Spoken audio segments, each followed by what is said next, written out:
All right. Good evening, everybody. Welcome to the Twilight Hunters podcast. Got a special guest in studio tonight. I have Alaska Dave. All right, Dave, welcome. Thanks for having me, Brian. Yeah, no big deal, bud. So, why don't you kind of tell us who you are? My name's Dave Bergman. I live in Alaska. I did 20 years in the Coast Guard, 10 years of law enforcement, and then 10 years of protecting the marine environment and search and rescue case execution in Alaska. Alaska. And your last duty station was in Alaska? Correct. Okay. And you stayed? I did. Yes. Alaska's a great state. Where are you from originally? So I'm originally from a small town in Nevada called Fallon. It's 60 miles east of Reno. You know, the Naval Air Station there, correct? Right, Yeah. right. So how was it growing up in Nevada? It was amazing.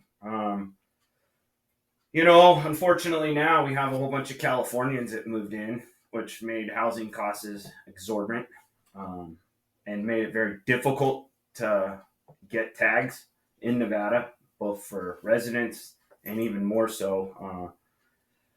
Nevada is kind of the coveted dream. Nevada is one of the few states that manages for trophy quality. And so every single unit in that state can and does produce quality animals. So, as a teenager, I basically learned how to hunt, hunting birds during bird season. And when I could get a big game tag, that's what I did. I did have a couple mentors that, taught me some of the basic lessons I learned about hunting. But for the most part, I did it myself. Okay. Cool. Yeah, Nevada's a good state. It's one of these days, hopefully I'll draw it as well. And how old are you, buddy? So I'm 41 years old. 41, and you've retired. I am, yep. So I'm retired from 20 years of active duty Coast Guard service, and I'm also disabled from that service. Okay. So hunting-wise, talk about Alaska a little bit. Well, so I think I've shot everything in Alaska, with the exception of a muskox. I just really don't have any desire to shoot a muskox. So from Sitka blacktails to caribou, both species, both the mountain caribou as well as the barren ground caribou. Taken a lot of moose. I've shot my share of mountain goats, and in August I'm usually up in the mountains chasing doll sheep. Yeah, no doubt. I've seen some of your pictures. So what other hobbies and stuff do you have outside of hunting? So my hobbies are homeschooling my son, and come the summer I do a little bit of fishing. Come the late summer and fall though, I'm in the mountains somewhere. What do you fish when you're at home? Oh geez. Well, we catch a lot of halibut. I do have a 28-foot ocean boat. Okay. That is home ported in Valdez, Alaska. And so my family and me recreate continually. My wife's a nurse, so she does her shifts at the hospital, and then hopefully we can coordinate some days off so we can be on the water recreating. There you go. I like it. I have a lot of friends, I guess, that I've met, and Alaska's kind of the dream. So, pretty much during the summer, all my friends come and visit, and we get out on the water and just experience it. Prince William Sound is probably one of the most scenic places in Alaska. It's still wild, and so for the most part, I mean, cruise ships do pull into the port of Whittier, which is the other side of Prince William Sound, and a lot of those folks embark or disembark on their Alaska journey. But Valdez is still wild, and it's a small town feel. Everybody knows everybody, and again, it's nestled in between glacier fields, so it's just absolutely beautiful. And man, the days when it don't rain, you can't find a prettier place to be. Really? Yeah, I need to get up there real bad. So hunting stuff. You started in Nevada. Who did you hunt with when you were younger? Well, so interestingly enough, my dad was retired military himself, and my dad was shot in Vietnam, and he was disabled from that, but he still was able to have a military retirement. He did 24 years, I believe, and my dad didn't. He didn't teach me to hunt. He had actually no real interest until my 20s, and then by that time his health had kind of went downhill. He got some Agent Orange over there in Vietnam, and my dad was put on oxygen, and so that kind of became my goal. My dad just wanted to go spend time with me. Right. So when the draws came around, we kind of had two hats in the draw. My dad would get tags, and shucks, he didn't fill them very often. I think he liked looking at the animals. Can't tell you how many deers he had in his crosshairs, and he just didn't shoot. But I was certainly, when I had a tag in hand, I was climbing the mountains.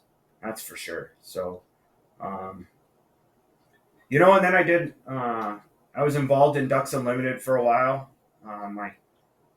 My later 20s, early 30s there. I met a lot of people to hunt waterfowl.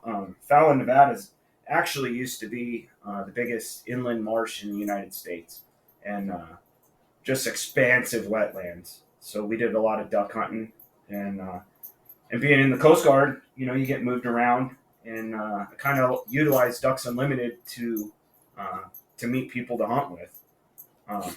I didn't realize that I'd end up being in charge of banquets, which I did. Ended up running banquets in Fallon, Nevada, and Sacramento, and then I go to Alaska, and hey, they needed someone to run some banquets, so I did that. But Nice. I just met people along the way. Right. So how long have you been hunting then? So I got my first hunting license when I was 13 years old. Okay. And obviously you had to have an adult with you to hunt at that age. But we had a family friend that liked to bird hunt, and we'd go chase doves and quail, and that was really my first exposure to hunting was that. And birds were fun for a while until until I got the niche to chase big game. To big game. And that's where I want to be, because an elk in the freezer or a deer in the freezer goes a lot further than some duck breasts. Well, let's talk about big game. Let's talk about Alaska specifically for a moment. So in talking with you a little bit, you're chasing a sheep slam, correct? I am. So 10 years ago, I started the journey for the sheep slam. Unbeknownst to me, I drew my first desert bighorn sheep tag in Nevada, and we went out and saw a lot of sheep, and I was hooked from that moment. They say that once you start down that path, you get the bug. Oh, it's addictive. Sheep hunting, you either do it once because you can only draw one tag in your lifetime, or you do it and you're hooked like crack, and that's all you. That's where your mind goes from. The preparation. Everything's about sheep. They say sheep shape something, and it's real. It's kind of it's an addictive, expensive pursuit. So I shot my first desert sheep in just south of a town called Hawthorne in Nevada. And then in 2017, a good buddy of mine and myself decided to chase Dall sheep in Alaska, and we went on a mountain marathon. That's what that turned out to be. It was 24 miles across the whole mountain range to get into the sheep, and we got into them 24 miles later, and we were surrounded by lambs and ewes, and it was absolutely amazing to be in the presence of Dall sheep, because they're an amazing animal. But to spend 5 days, or maybe it was 6, I don't know, surrounded by sheep and not finding a legal ram, or heck, we didn't even see one that was half curl in that area. It was a little frustrating. So the hunt, we spent our time up there on the mountain, and then it was time to start working our way out of there, and we started hiking out. So about 4 miles from where we were in the mountains in moose country, um, we found a legal ram in the trees um, on a pinnacle. Uh, so, I mean, there's only one ram. Buddy and me both had tags, so we flipped the coin who got to shoot, and I won. So, there was these two pinnacles and about 70 yards apart, and you know, when you're, that's a whole nother sidebar, but when you're sheep hunting, you better trust your sheep hunting partner as yourself. Not only for the matter of if something medically happens to you that he or she can get you out of the field, but uh, but just for the safety purposes and for looking at animals. So, anyways, Jay and me, I was in a position where it was basically come on this pinnacle and I'm 50 yards from the sheep. So it's shoot, I'm fully exposed. And he went around another pinnacle and got a good look and gave me a thumbs up that it was a full curl and went right over and boom, flop. Well, interestingly enough, that country that we were in, we were told by biologists that there weren't many sheep in there. There wasn't. Definitely not legal rams. But that sheep ended up not being a Dall sheep. That sheep was a Fannin sheep, which, for those out there that don't know, a Fannin sheep has now been proven to just be it's a color-phased Dall sheep. However, a long time ago, the Grand Slam Club recognized, they thought that the Fannin sheep was an in-between species of a Dall and a stone sheep, because the mountain ranges that the Fannin sheep are in between the Dall sheep range and stone sheep range. That was my understanding as well. Right. Well, I don't know when, but a long time ago, anyways, they finally went and DNA tested them and found out no, it's just a color-phased Dall sheep, and they do look different. So they have some of them can be almost brown like a Dall or like a stone sheep, but typically they just have more black in their coat, and they don't have a black tail. So, anyways, I shot that ram, and then the next few days really sucked. It was absolutely horrible because that ram was it looked completely different than a normal Dall sheep. The Dall sheep, based on which mountain range they're in, they have certain characteristics.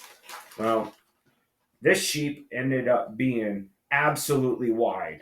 And like I said before, we shot it in moose country. So I'm walking through the alders and the trees. Yeah, the alders. Yeah, think of, I have helicopter blades on my back, smashing every tree and making, alders are, all your viewers that have ever went through them, they're fun to go through. So that pack out was less than ideal. And then we made it down to a river, and we've inflated our pack rafts and put our gear in the tubes and floated down the river to eventually end up on the Yukon River.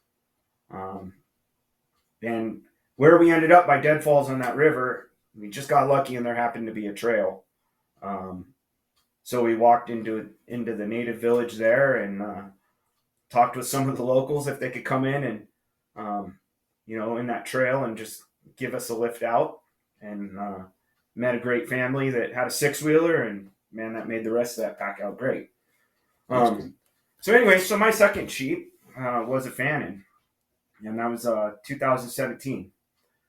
Then in 2018, I went into the Talkeetna Mountains, and I got a really old 9-year-old ram. Again, the Talkeetnas prior to that had a real bad die-off, so a buddy and me went in, and we actually got 2 legal rams on that hunt. And this is Dall sheep again? This is Dall sheep. Okay. Correct. So there was ram number 3. And I think that was 2018 we did that. Well, in the years following that, both my daughter and my wife have drawn they drew a ram tag in the Chugach Mountains, which the number 2 ram to ever be taken, not in a park in Alaska, was taken there. Actually, we hunted the same the drainage over from where the church ram came. And my wife didn't harvest a Dall sheep, and neither did my daughter. My wife's more into easy hunting. She doesn't like going through hell on a mountain. And my daughter had that tag, and she just wanted a bigger ram than we were seeing. So we didn't take one. But my son's 9 years old now, and I also did another youth hunt with my daughter. And I've since taken my son up into another mountain range, because there's kind of up in Alaska. It's not a slam, but it's kind of known by the Alaska folks. There's 7 mountain ranges in Alaska, and if you can harvest a ram in all 7 of those ranges, it's something special. So after I harvested my second ram, that became my goal. But interestingly enough, I was thinking, and I don't know how it happened, but I was thinking, and Jimmy Christmas, I've shot a 3/4 slam. And to do that in 10 years, that's kind of impressive, especially for not realizing what I'd done. So now I'm up against kind of a pickle, because I'd sure like to get the Grand Slam. That's a very prestigious thing.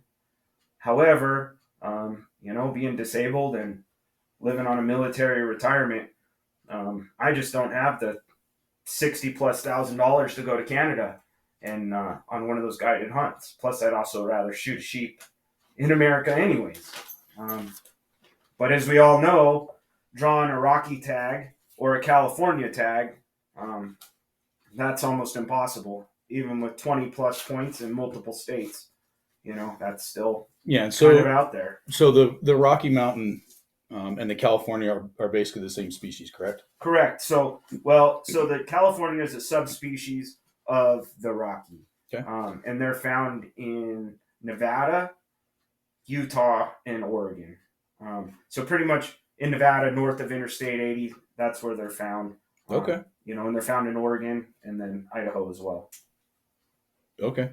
And so your last sheep then, and you need in your quest here is a Rocky, correct? Correct. Okay. Or a California, but either way. Yeah, but my best shot of getting that tag's in Nevada, and even with 20+ points, Nevada only hands out 4 non-resident California tags. So, and Nevada's an interesting draw process in the fact that anybody can draw. Sure, the points help, but anybody that can put the name in the hat can draw the tag. So just with so many folks, trying for such a limited amount of tags, even with points, it's winning the lottery. So what's the likelihood of drawing that tag? 0. It's that bad, huh? Nah, I mean, you got a shot, but I mean, I don't even know. I think I have 24 points or something, and I'm at like 0.08 maybe. And, even if you compared that to residents of Nevada with 20+ points, I think some people are over 30 now, and those folks are still at odds as a resident, which obviously Nevada hands out more tags to residents, but even those folks are still at 1 or 2% odds. So it's a long shot. And the Rockies aren't found in Alaska at all? Negative. Okay. Nope. They're pretty much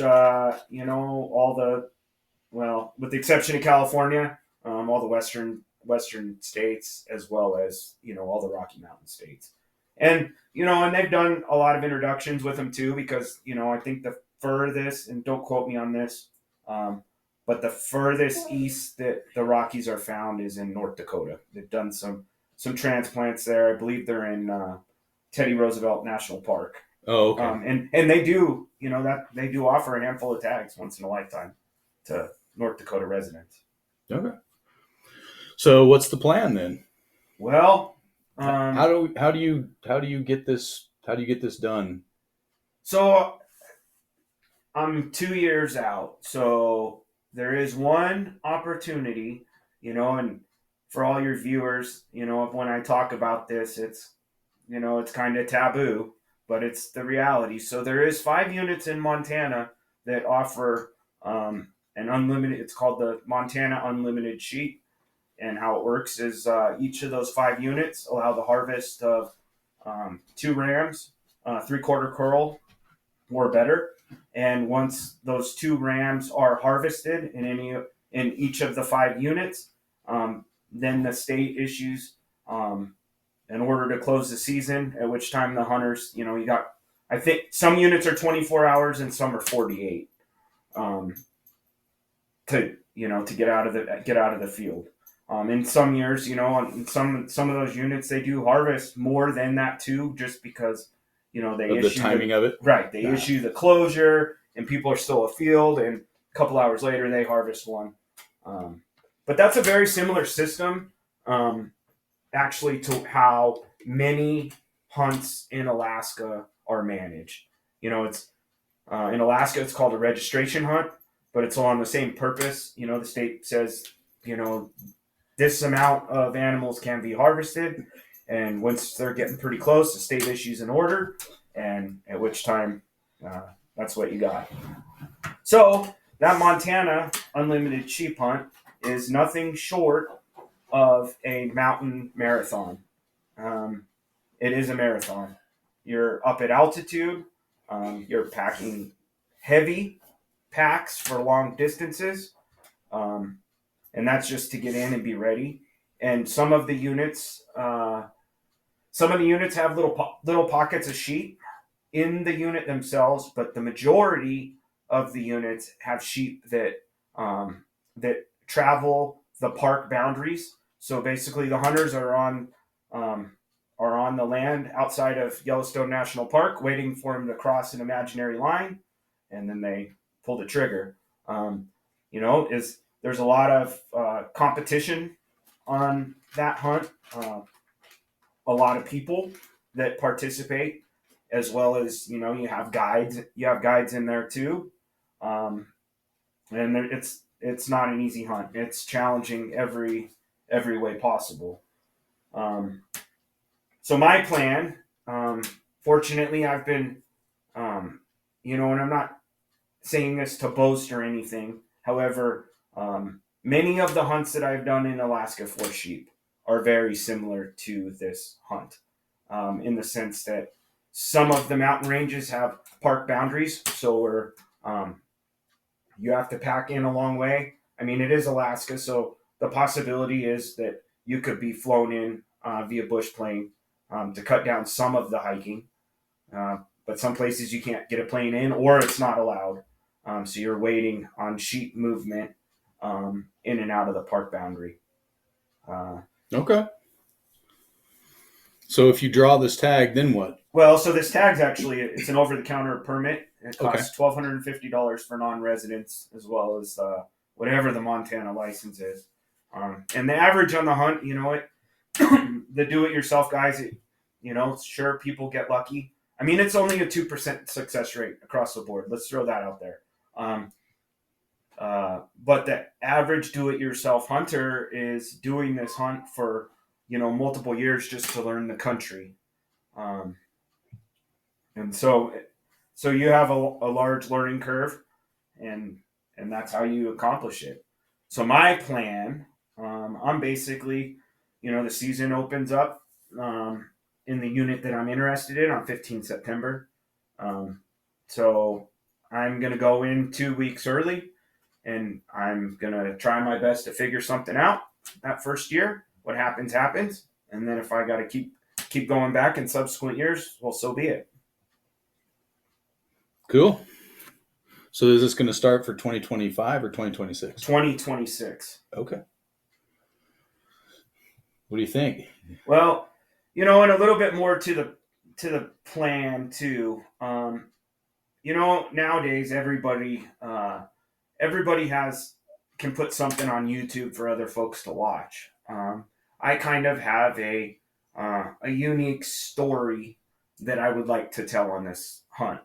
So not only it's the pinnacle of North American hunting, getting the Grand Slam, but after 10 years of law enforcement um, exposure, as well as 10 years of um, search and rescue case coordination, mission planning, and conducting the rescues in Alaska, um, I do have severe PTSD. Um, so I want to video this hunt, and I'm actually working with a 501c group to kind of help me do this. But I want to do a hunt um, where we really explain, a lot of veteran law enforcement as well. Uh, their struggles with PTSD, because the truth of the matter is it's something that I struggle with daily. However, being in the outdoors is is the one therapeutic remedy that far that works far better than a medication regime or a talk therapy um, approach. Now, I obviously do those as well, um, but being in the outdoors with a goal really helps. So I'd like to bring some definite awareness to that, and then who knows? That video will be on YouTube, and a lot of folks can watch it. That's awesome. So what do you think your success is going to be on this? Oh, I don't know. Let's you know I'm looking forward to a couple year plan, a few years probably. Um, you know, the one thing that I have going is just through friends and acquaintances. I've really built a team around me that will help me achieve this goal. One of the guys that I routinely hunt uh, sheep with is he's a marathon runner himself. He decided it's a great idea to jump out of perfectly good helicopters for 22 years. Um, and he's climbed Denali, backpacked across all of Kodiak Island just to do it. Rides his bike from the northern part of California to the southern part of California just to do it. But in my good friend's, his endeavors, he has learned how to get away with the absolute best lightweight gear uh, to really help out. So I have somebody that can provide guidance. He's also a freak of nature and can pack weight like nobody I've ever seen.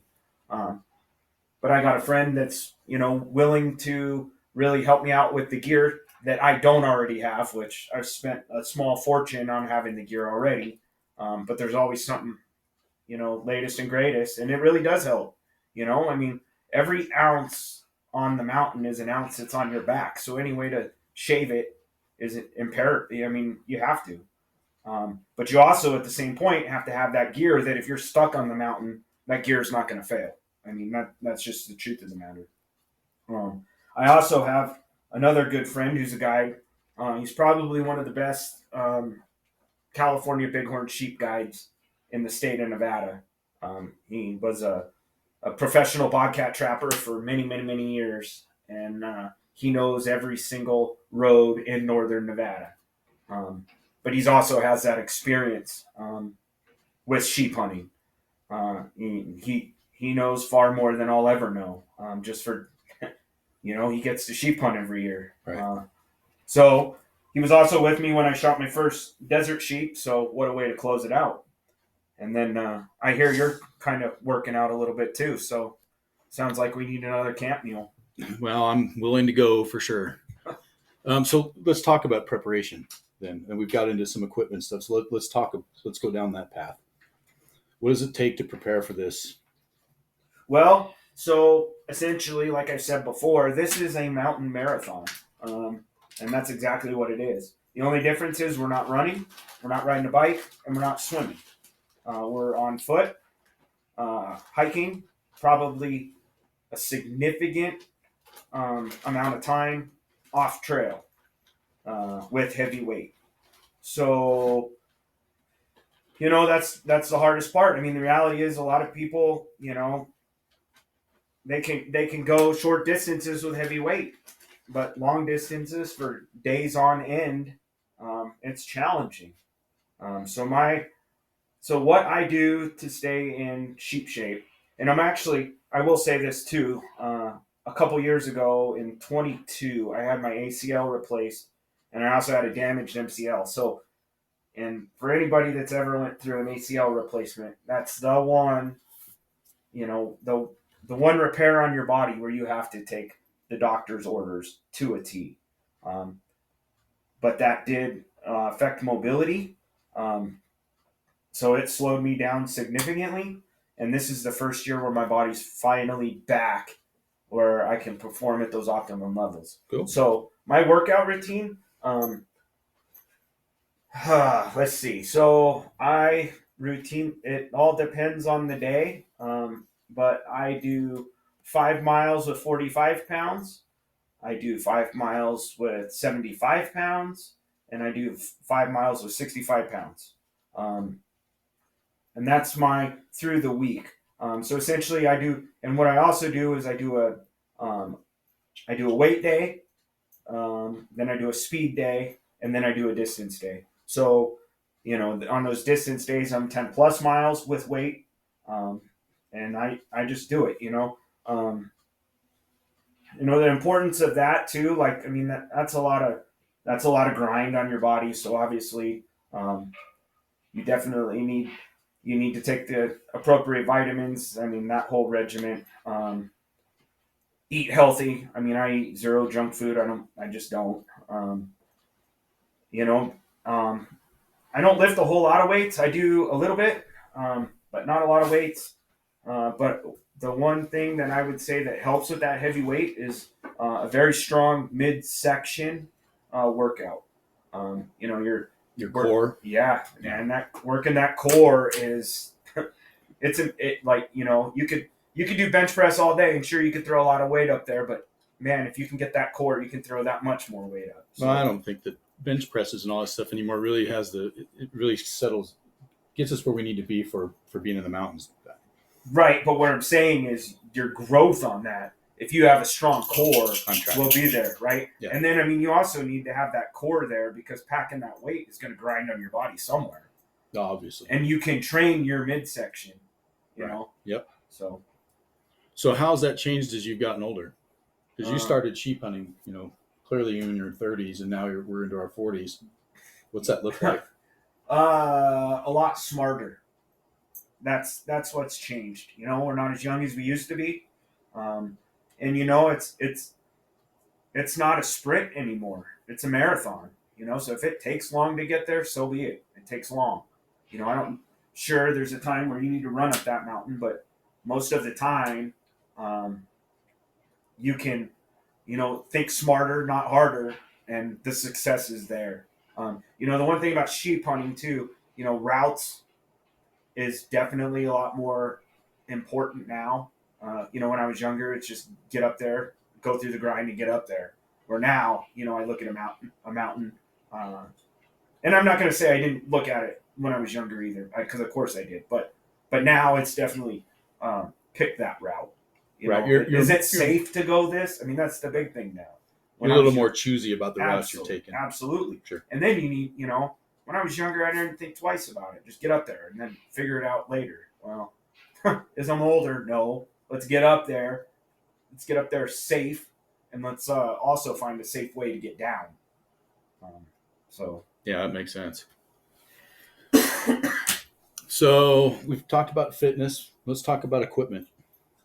What kind of equipment are you going to need on this and on this particular hunt, and what kind of equipment have you needed in the past in Alaska? Well, so depending on the hunt in Alaska, and what I mean by that is where it is in the season. Hunting August 10th isn't hunting September 5th. Those later season hunts, obviously I take a heavier tent. I run a Heidelberg. Yeah. I mean, they're kind of the mainstay. It's a little heavier, but bomb-proof tent. Early season, I use a Z-Pax, 2-person tent, weighs absolutely nothing. Um, and the material it's made out of is parachute material, so it's light. Um, the TP tents definitely have an application. Use them many times. It's kind of nice to be on the mountain and have a titanium stove. Um, sometimes finding the wood that sticks to burn in that stove are challenging. Especially up there above. Right. Subalpine, right? There's usually bushes. You can find them. But yeah, I've pretty much done it all. The pack I run, I'm actually gonna break down, I think, and get a new one. I'm gonna get the Seek Outside Go Shock. Um, How come? well, yeah, you know what? So I've been running a custom Kuiu pack for forever, and that pack's finally kind of starting to see its days, and I'm tired of repairing it every season. So um, maybe I'm just looking to upgrade. I don't want to get rid of my pack, but Kuiu no longer makes that. It was um, the UL was what it was, and they only ran it for a couple years. Um, and this was back before Kuiu went through a lot of design changes, and Sure. you could change your hip belt, and you could put in better suspension. Um, but a long time ago, when I got the pack, it was a 5500 pack, and my buddy climbed Denali using that pack, so I thought, well, if you can climb that mountain, I think it'll work for me, and it did.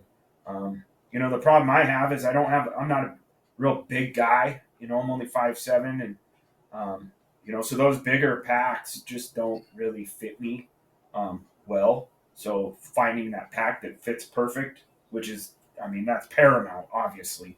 Um, but just the options. Um, there's more options now. And Seek Outside makes a good product, and that pack it can carry more weight than I can put on my shoulders. So there we go. Right on. What is that? Is it pack lighter than what It's you've got super now? light, man. I think it's a sub 4 pound pack. Oh wow. Yeah, it's a 7300, I believe. I don't remember, but I'm looking at doing that. I'm changing that up. Obviously, I would say here. I think with all the garments out there, I'll tell you, being in Alaska, where the elements can really get you.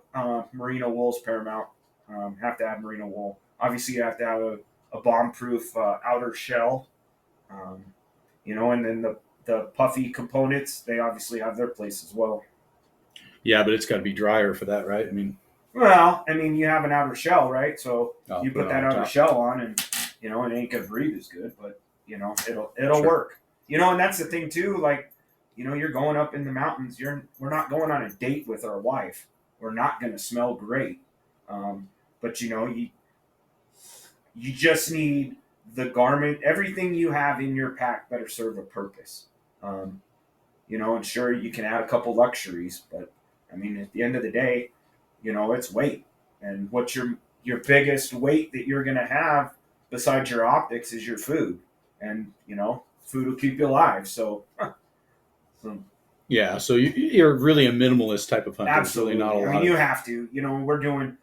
We're tackling mountains and going long distances. So absolutely. And trekking poles, um, trekking poles are, I think someone's foolish to not use them. Not only for the stability of packing out heavy weight, but just that extra grab into a mountain. You can toe in with some of the best boots, but towing in with those best boots and trekking poles digging you in, you're not going to slide as much down.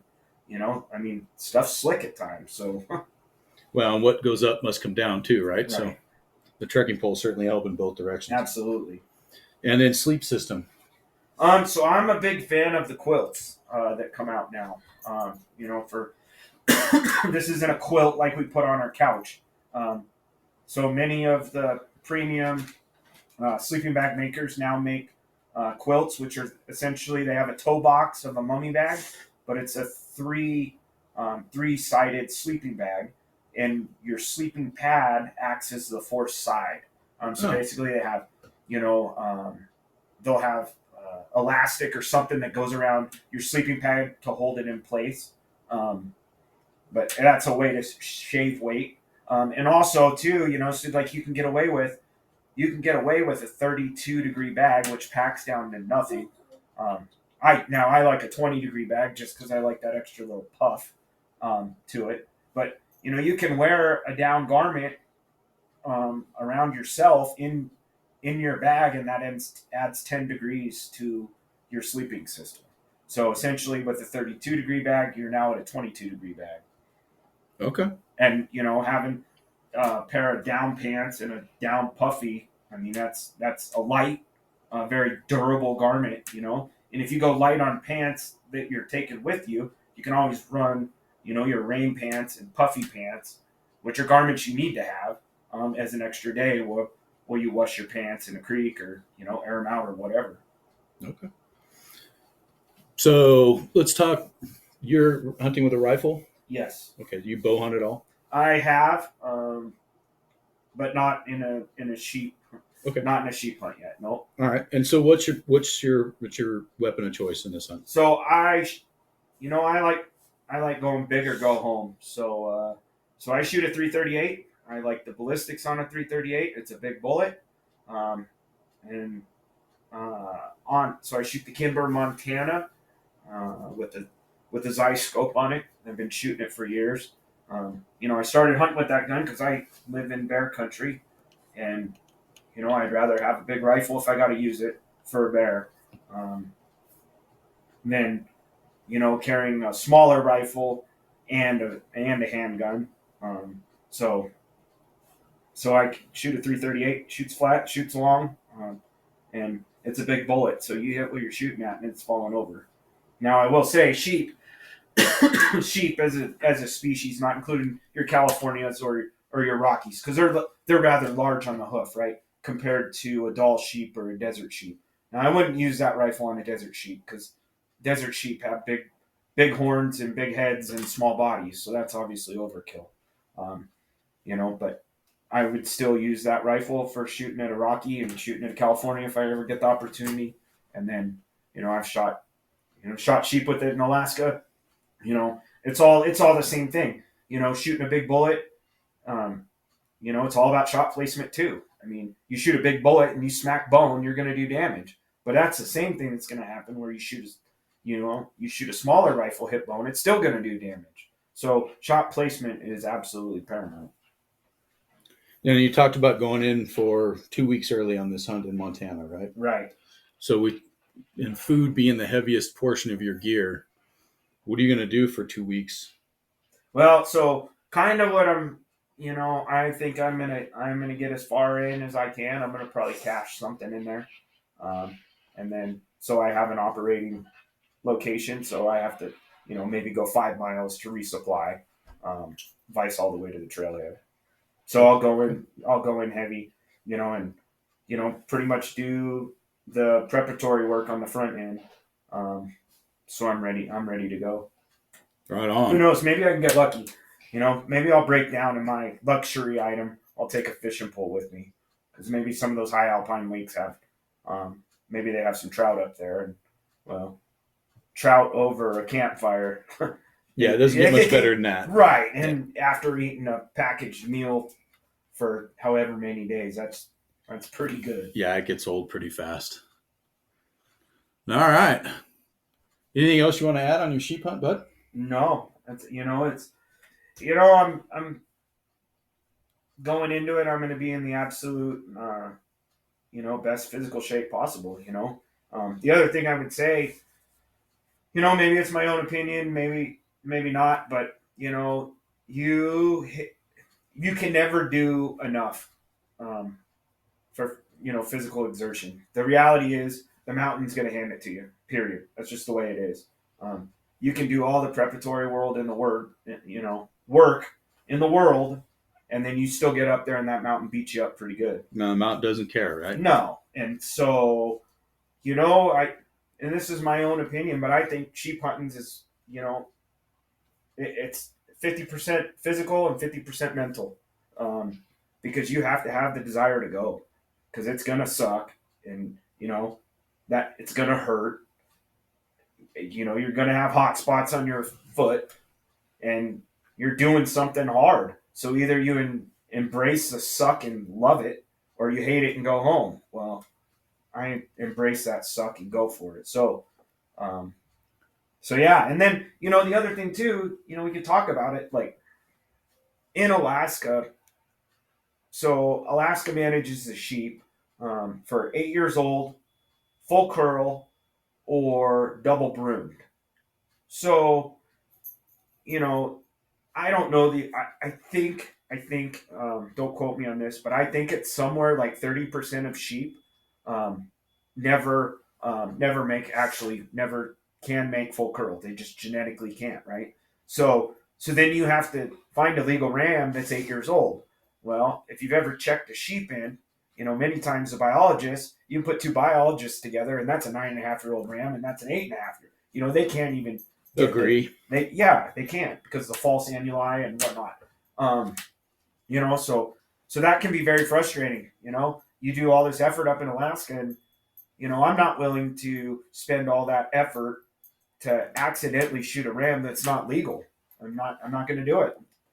Like the laws are the laws, and then you shoot the thing, and now you have a sublegal ram. You got to get out of the mountain, and your hunting career is anytime you have to deal with fins and feathers, it's not a fun time usually when you've done something wrong. Um, so that can be very very grinding. Being in the sheep and just can't find a legal ram. Geez, you'd be surrounded by 6-year-old rams, but none of them are full curl. And that gets hard. I mean, because you're what 5, 6, 8 days into the hunt, and you're finally in the rams, and you just can't find a legal one that you're willing to put your tag on. And yeah. And in this hunt in Montana, what's the regulations? It's 3/4 curl. 3/4. Yep. Is there an age restriction? I don't. You know what? That's a question. I think I don't know. I'm not even going to answer it because I know the answer is 3/4 curl, so that's what we're going with. I'm not. I'm not. Yeah, I'm not counting. And I have a lot of experience in sheep hunting too. But again, I'm not taking that chance unless that ram's like, maybe I get lucky one day and some ram that's not full curls 50 yards away just looking at me so I can really look at it, but that hadn't happened yet. That's usually where that luck comes into play, and right. Yeah, luck doesn't necessarily shine on us all the time, right? So, all right, so let's wrap this thing up. I've got some snapshot questions for you if you're ready. Okay. What's your favorite animal to hunt?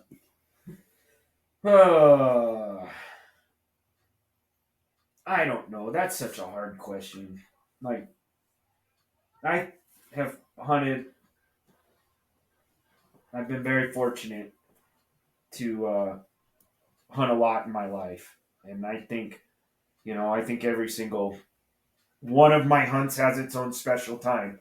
Um, the most memorable hunt to me, though, was when I was in my early 20s, and my dad was disabled, and he drew a cow elk tag in Nevada, and we were way up in no man's land in this bowl. My dad had his oxygen machine with him, or his oxygen bottle, and we were able to hike 100 yards, and and it was like October 2nd or something, and so it was cold, but um, the elk were still rutting hard. We had a cow tag, and we were surrounded in close proximity. All these, there was probably 100 elk in this bowl that we're in, all around us, and you had satellite bulls on the mountain just raging, and it's cold, so you can, it's like something in National Geographic. You can see the steam coming out from it, and then we're in this bowl, so one elk's bugling at another, and he's just rah, rah, rah, across the canyon, and that was great. The other hunt, so a couple years ago when I retired, I saved up for some time to go on a hunt when I retired. My original plan was I was going to go, I always wanted to go to Mongolia and shoot a goby ibex. Mainly because I wanted to live in a yurt and just go to Mongolia because that's cool. But having a family, I ended up taking that money and we made a family trip out of it, and we went to South Africa hunting. And we were with a very a very well-regarded outfitter, and I got this crazy idea. I want to go sleep in the mountains. So, and everybody at the hunting outfit thought I was nuts. But I brought my Z-Packs tent, and I brought my quilt and my air mattress, and I made the PH spend the night with me on the mountain in Africa. And well, that's not something you can do every day, and that was pretty remarkable. Yeah, I would imagine. Yeah, it was neat. That's excellent, man. That's really cool. So if you could hunt anything anywhere, where would it be? Well, where my mind is now, I'd like to get this Grand Slam done. That's kind of my goal, because at least I think that it's attainable, and it's a great goal to work with. I also wouldn't mind shooting. I would like to shoot an ibex. Obviously, I'm not ever going to draw the tag in New Mexico, so um, so that's going to take me over to Asia somewhere. My son's 9 years old now, and we made a deal that when he graduates high school, we're going to go over to Asia and shoot an ibex. So I think that's 10 years out. So hopefully my body doesn't fail, and I can still do that, because that's a challenging, demanding hunt as well. Well, and you stay in the kind of shape you're in with doing this sheep, you'll be fine. I mean, I'm well into my 50s, and right. And again, it comes down to that mental thing. And Mhm. I would never give a hunt opportunity with my son away for anything. So, my son's 9 now, and he's got to hunt all over the world, and all over Alaska. It is kind of frustrating for us, and I've been applying to Western states forever, and I got points all over the place. And but in Alaska, he can legally hunt. Um, so Hunter, he's legally able to hunt at 9 years old on my permits.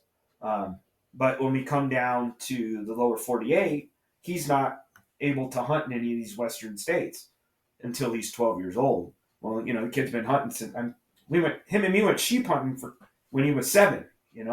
And great time, great time. But it's in his blood, and he still has to wait. So that's kind of frustrating. But the laws are the laws, and by the time he gets 12, I think he'll have a PhD in hunting. Well, and I know that Idaho has a similar program, and you spend most of your winter here in the area. Right. So, and they have a mentor program. Right, but he still has, yeah, and he doesn't qualify he qualifies this year because it's 10, and his birthday's in December. So there's only one hunt that he would qualify for, but I don't know. We got friends that live down in Texas, so he can go down in Texas and shoot him a whitetail, and it's all about getting that kid that first animal, which he did. He got his first whitetail this year. That was pretty cool, man. Yeah, in Texas. Yeah, in Texas. Yeah, for whenever your kid gets their first animal, which that wasn't his first animal. I mean, hell, the kid's got a story. I mean, he shot an impala in Africa when he was 7. And he'll never forget that. I mean, we're from Alaska, and we have moose. Well, he shot at this impala, and I never seen a rhinoceros before in my life, but he shoots this impala, and the PH runs up the hill, the professional hunter, to see where this impala goes. And I look down, and in this row, here's 2 white rhinoceros coming up the hill at us. And just your first animal, and then you almost get taken out by 2 white rhinos. You can't make that up. Yeah, that'll stay with you a while. Anything else, bud? Yeah, I don't know. I think that's kind of about it. All right, awesome. How can people find you? Through you. I don't believe in Facebook. Okay, so I don't believe in social media. Yes, if you want to get a hold of Alaska Dave, get a hold of me. Yeah, there you go. And, all right, awesome. Yeah. Well, and you're headed back to Alaska. So we'll be heading north. We'll be heading north on May 11th. May 11th. Yeah, it's time to. We got time to go home. Yeah, I'm missing my boat a little bit. Get the boat out. Well, 20 years in the Coast Guard, Here in Idaho, we say we're getting the boat out. Most guys are going water skiing. You're getting a giant fishing boat out. Yeah, well, it's kind of nice, man. I mean, it's a mobile home. We don't have to come home if we don't want to. Yeah. So, and we're going to be headed up in July, looks like. Right on. So That's the best time, man. July's the month because lingcod season opens up, and those dinosaurs of the deep not only taste good, but they're fun to catch. Yeah. I mean, big halibut are nice, but those lingcod are just cool. And then one of these times we got to get the wife up. She wants to shoot caribou. So yeah, it can be. Yeah, I got that on the. I got a couple guys coming up. Good friends coming up. Actually, one of them's from up. No, wait a minute, that's not true. No, I got a friend coming up from Arizona, and I got a friend coming up from California. So that'll be good. Cool, man. Well, I appreciate it. Thanks for coming on. Yeah, thanks for having me. You bet. Here for the rest of my days.